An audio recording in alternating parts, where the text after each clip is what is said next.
ഓരോ ദിവസവും നമ്മുടെ മുന്നിലെത്തുന്നത് ഓരോ ഞെട്ടിക്കുന്ന വാർത്തകളാണ്.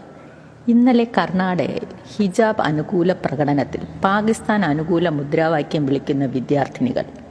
അതുകൊണ്ട് നിന്നില്ല, പോലീസിന് നേരെ കല്ലെറിഞ്ഞു. പോലീസ് കൈയോടെ പിടികൂടി.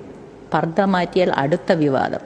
രണ്ടും കൽപ്പിച്ച് മാധ്യമങ്ങൾക്ക് മുന്നിൽ വച്ച് തന്നെ ഹിജാബും പർദ്ദയും എല്ലാം മാറ്റിച്ചു.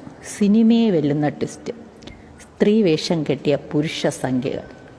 വർഗീയ കലാപം ഉണ്ടാക്കാൻ പറ്റിയ ആയുധം. ജാതിയുടെയും മതത്തിൻ്റെയും പേരിൽ നിഷ്പക്ഷരായ മനുഷ്യരെ രണ്ട് ചേരികളിലാക്കുക. അതിനുശേഷം അല്പം പോലും സംശയത്തിനിടം കൊടുക്കാതെ രണ്ട് ചേരികളിലും വർഗീയവാദികൾ കയറിക്കൂടും. പാവ സാധാരണക്കാർ ഇതൊന്നും അറിയുന്നുമില്ല. ഇന്ന് ഇന്ത്യയിൽ നടക്കുന്നത് ഇത് തന്നെയാണ്. അതുകൊണ്ട് ഓരോ പൗരനും ഈ കൺകെട്ടി വിദ്യയിൽ വീഴാതെ ജാഗ്രത പാലിക്കുക.